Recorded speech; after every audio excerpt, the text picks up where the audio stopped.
9ನೇ ತಾರೀಕು ಮಾತಾಡಿದ್ದೆ ನಾನು KG ಕುಮಾರ್ ಅವ್ರ ಜೊತೆ. ಹೇಳಿದ್ದೆ ನಾನು 11ನೇ ತಾರೀಕು ನಾನು ಶಿವಮೊಗ್ಗ ಹೋಗ್ತಿದ್ದೀನಿ, ಯೂನಿವರ್ಸಿಟಿಲಿ ಒಂದು ಕಾರ್ಯಕ್ರಮ ಇದೆ, ಮೈಸೂರಿಗೆ ಬರಬೇಕು, ಬರ್ತೀನಿ, ಬಂದ ನಂತರ ತಮ್ಮನ್ನು ಕಾಣ್ತೀನಿ ಅಂತ. ಅಷ್ಟು ಆರೋಗ್ಯವಾಗಿದ್ರು. ನನಗೆ ಒಂದೊಂದ್ಸಲ ಶಾಕ್ ಆಗುತ್ತೆ, ಹೇಳ್ದೇನೆ ಹೋಗ್ಬಿಟ್ರಲ್ಲ ಕುಮಾರ್ ಅಂತ. ನಾನು ಅವರ ಸಿಸ್ಟರ್ ಜೊತೆ ಅದಕ್ಕೆ ಹೇಳ್ತೀನಿ, ಮಗಳಾದರೂ ಕುಂದಾಪುರದಲ್ಲಿದ್ದರು, ಅವ್ರ ತಂಗಿ ಆ ಮನೆಯಲ್ಲೇ ಇದ್ರು. ಪಾಪ ಅವರು ಶ್ರೀಮತಿಗೆ ಯಾವ ಸ್ಥಿತಿಲಿದ್ದಾರೆ ಅಂತ ಗೊತ್ತಿಲ್ಲ, ಹೇಳಲೇ ಇಲ್ಲ, ಹಾಗೆ ನಿರ್ಗಮಿಸ್ಬಿಟ್ರು.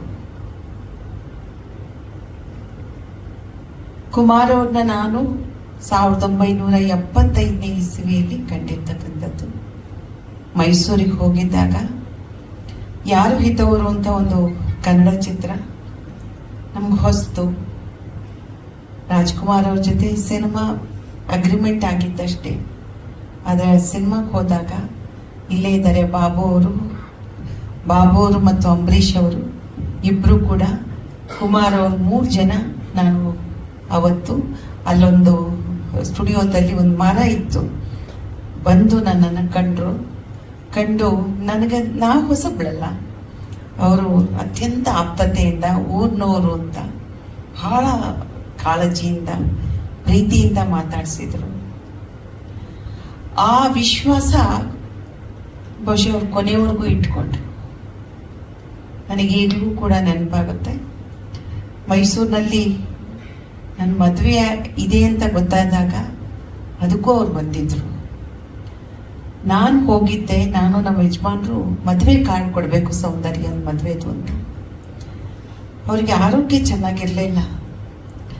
ಆದರೆ ನೀವು ನಂಬ್ತಿರೋ ಇಲ್ವೋ, ಎಲ್ಲ ಕಡೆ ಕೂಡ ಕರ್ಕೊಂಡು ಹೋಗಿ ಒಂದೊಂದು ಮನೆಗೂ ಬಂದು ಎಲ್ಲರನ್ನು ಪರಿಚಯ ಮಾಡಿಸಿ ಇದು ಮದುವೆಗೆ ಬರಬೇಕು ಅಂತ ಹೇಳಿ, ಅವರೆಲ್ಲರಿಗೂ ಕೂಡ ಮದುವೆಗೆ ಬನ್ನಿ ಅಂತ ಹೇಳಿ ಅವರೆಲ್ಲರನ್ನೂ ಮದುವೆಗೆ ಬರಲಿಕ್ಕೆ ಹೊರಡಿಸ್ತಂಥವ್ರು.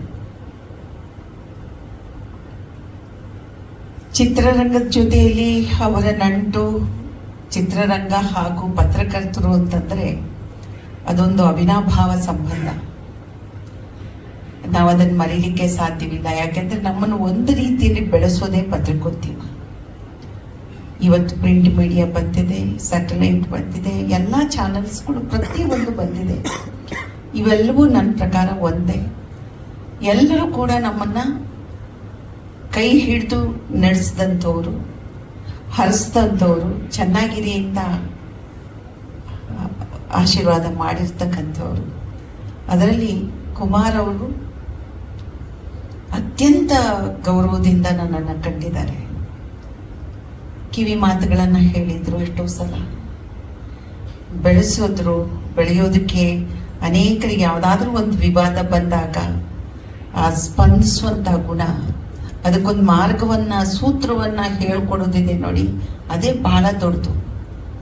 ಯಾರು ಕಷ್ಟದಲ್ಲಿ ಇರಬಾರ್ದು ಅಂತ ಹೇಳಿ ಅವರಿಗೆ ಅವರೇ ಒಂದು ಸೂತ್ರವನ್ನು ಕಂಡು ಹಿಡಿದು ನೋಡಿ ಈ ಥರ ಮಾಡಿ ಅಂತ ಹೇಳೋರು. ಮತ್ತು ಅವರ ಬೇರೆ ಬೇರೆ ಕಲಾವಿದರ ಜೊತೆಯ ಸಂಬಂಧಗಳನ್ನು ಕೂಡ ಬಹಳ ಪ್ರೀತಿಯಿಂದ ಮಾತಾಡೋರು. ಸ್ಟುಡಿಯೋನಲ್ಲಿ ಏಷ್ಯಾದ ಅತಿ ದೊಡ್ಡ ಸ್ಟುಡಿಯೋ, 14 ಫ್ಲೋರಲ್ಲಿ 9 ಶೂಟಿಂಗ್ ಎಲ್ಲೂ ಇರಲಿಲ್ಲ.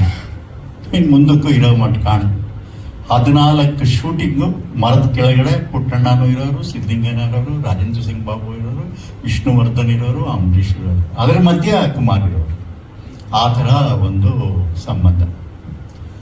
ಯಾಕಂದರೆ ಮೈಸೂರಲ್ಲಿ ಫಿಲಮ್ ಇಂಡಸ್ಟ್ರಿ ಇದ್ದಿದ್ದಾಗ ಅಲ್ಲಿ ಕುಮಾರ್ ಅವರು ನನಗೆ ಇವತ್ತು ನಾನೇನಾದರೂ ಒಂಚೂರು ಅಚೀವ್ ಮಾಡಿದ್ದೀನಿ ಅಂದರೆ ಮೈಸೂರಿನ ಪತ್ರಕರ್ತರೇ ನನಗೆ ಬಹಳ ದೊಡ್ಡ ಒಂದು ಸಪೋರ್ಟ್ ಆಗಿ ನಿಂತವರು. ಪಟ್ಟಾಭಿ ಆಗಿರ್ಬೋದು, ಪದ್ಮನಾಭ ಆಗಿರ್ಬೋದು, ರಾಜನ್ ಆಗಿರ್ಬೋದು, ಅದೆಲ್ಲಕ್ಕಿಂತ ಹೆಚ್ಚಾಗಿ ನಮಗೆ ಕುಮಾರ್ ಅವರು. ಯಾಕೆಂದರೆ ನನ್ನ ನಾಗರಹೊಳೆ ರಿಲೀಸ್ ಆದಾಗ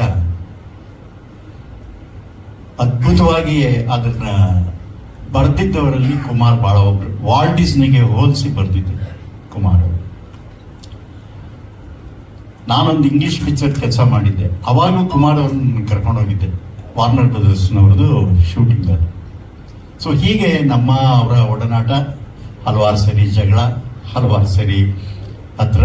ನಂದೊಂದು ಚಿತ್ರ ರಜನಿಕಾಂತ್, ರಾಜ್ಕುಮಾರ್ 3 ಪಿಕ್ಚರ್ ನಂದು ಸಿಲ್ವರ್ ಜೂಬ್ಲಿ ಮೈಸೂರಲ್ಲಿ ಕಲಾಮಂದಿರದಲ್ಲಿ. ಏನೋ ಒಂದು ಚಿಕ್ಕ ಮಾತಿಗೆ ನನ್ನ ಜೊತೆ ಜಗಳ ಆಡ್ಕೊಂಡು ಪ್ರೆಸ್ನ ಕರ್ಕೊಂಡೇ ಹೋಗ್ಬಿಟ್ರು. ಅಂದರೆ ಆ ಥರ ಯಾರನ್ನೂ ಇದು ಮಾಡ್ತಿರ್ಲಿಲ್ಲ. ಅಷ್ಟೇ ಜೊತೆಯಲ್ಲಿ ಸಂಬಂಧನೂ ಇತ್ತು. ವಿಷ್ಣುವರ್ಧನ್ಗೂ ಕುಮಾರ್ ಅವ್ರಿಗೂ ಒಂದು ಸ್ಮಾಲ್ ಪ್ರಾಬ್ಲಮ್ ಆಗ್ಬಿಟ್ಟಿತ್ತು. ಒಂದೇನೋ ಲೇಖನ ಬರೆದ್ಬಿಟ್ಟಿದ್ದು ಅಂತ ವಿಷ್ಣು ಕೋಪ ಮಾಡಿಕೊಂಡು ಮಾತಾಡ್ತಿರ್ಲಿಲ್ಲ. ಸರಿ, ನನಗೆ ಗೊತ್ತಾಯ್ತು. ನಾನು ಅವರಿಬ್ಬರನ್ನ ಸೇರ್ಸೋಕ್ಕೆ ಅವಾಗ ಹೈವೇ ಹೋಟ್ಲ್ ಅಂತ ಇತ್ತು, ಅಲ್ಲೇ ಎಲ್ಲರೂ ಹೇಳ್ಕೊತಾಯಿದ್ರು. ಅಲ್ಲಿ ಇವರಿಬ್ಬರನ್ನು ಸೇರಿಸೋ ಅಷ್ಟೊತ್ತಿಗೆ ಸಾಕಾಯ್ತು. ಆಮೇಲಿಂದ ಅದೊಂಥರ ಮಧ್ಯೆ ಏನೋ ಒಂದು ಡಾರ್ಕ್ ಕ್ಲೌಡ್ ಹೋದ್ಮೇಲೆ ಮತ್ತೆ ಚೆನ್ನಾಗಾಯ್ತು. ಇದೆಲ್ಲದಕ್ಕಿಂತ ಹೆಚ್ಚಾಗಿ ನನ್ನ ಹತ್ರ ಒಂದು ಮೋಟರ್ ಸೈಕಲ್ ಇತ್ತು. ಈ ರಜನಿಕಾಂತ್ ಅವ್ರಿಗೆ ಒಂದು ಸ್ವಲ್ಪ ಮೈಂಡ್ ಏನೋ ಅಪ್ಸೆಟ್ ಆಗಿಬಿಟ್ಟಿದೆ ಅಂತ ಅವಾಗ ಏನೋ ಸುಮ್ಮನೆ ಅವರು ಮಾಡ್ತಾ ಇದ್ದಾರೆ, ಅದು ಬೇರೆ ಯಾವುದೋ ಒಂದು ವಿಚಾರಕ್ಕೆ ಅಂತ ನಾನು ಕುಮಾರ್ ದಿನ ಆ ಹೋಟ್ಲಿಗೆ ಹೋಗೋದು, ರಜನಿಕಾಂತ್ನ ಮೋಟರ್ ಸೈಕಲ್ ಮೇಲೆ ಕೂಡಿಸ್ಕೊಂಡು ರಾತ್ರಿ ಎಲ್ಲ ಸುತ್ತೋದು. ಕುಮಾರ್ ಅವರು, ಸರ್ ಇದು ಎಲ್ಲಿ ಕರ್ಮ ಸರ್, ನಮ್ಗೆ ಇವ್ನು ಕರ್ಕೊಂಡು ತಿರ್ಗಬೇಕಲ್ಲ ನಾವು ಅಂತ. ಹುಚ್ಚುಚ್ಚಾಗಿ ಆಡ್ತಾನೆ, ಇದು ಮಾಡ್ತಾನೆ, ಏನು ಮಾಡೋದು ಅಂತ. ಸರಿ ಅಂದ್ಬಿಟ್ಟು ಹೋಗಿ ರೂಮಿಗೆ ಬಿಟ್ಟು ಮಾತ್ರ ಮತ್ತೆ ಕಾರ್ ಕಳಿಸಿ ನಮ್ಮನ್ನು ಕರೆಸೋದು ರಜನಿಕಾಂತ್. ಹಾಗೆ ಒಂದು ಸ್ನೇಹ. ಕೊನೆಗೆ ನನಗೆ ಗೊತ್ತಾಗಿದ್ದೇನೆ ರಜನಿಕಾಂತ್ ನನಗೆ ಫೋನ್ ಮಾಡಿದಾಗ, ರಜನಿಕಾಂತ್ ಅವರ ಶಿಷ್ಯ ರಘು ನನಗೆ ಫೋನ್ ಮಾಡಿ ಈ ಥರ ಆಗೋಯ್ತಂತೆ. ನನಗೆ ಗೊತ್ತೇ ಇರಲಿಲ್ಲ, ನಾನೆಲ್ಲೋ ಬಳ್ಳಾರಿಲಿದ್ದೆ. ಆಮೇಲೆ ನನ್ನ ತಂಗಿ ಮೈಸೂರಲ್ಲಿದ್ಲು, ಹೋಗಿ ಬಂದ್ಲು ಜಗದೀಶ್ ಅವರು. ತುಂಬ ಶಾಕ್ ಆಗೋಯ್ತು. ಯಾಕೆಂದರೆ ನಮಗೆ ಮೈಸೂರಿನಲ್ಲಿ ಆ ಪ್ರೀಮಿಯರ್ ಸ್ಟುಡಿಯೋ ಮುಚ್ಚಿದಾಗ ಒಂದು ಗಲಾಟೆ ಮಾಡೋದು, ಅದು ಓಪನ್ ಆಗಬೇಕು, ಈ ಜಾಗ ಒಂದು ಪ್ಯಾಲೇಸ್ ಜಾಗ ಅಂತ ಹೇಳಿ ದೀರ್ಘವಾದ ಹೋರಾಟ.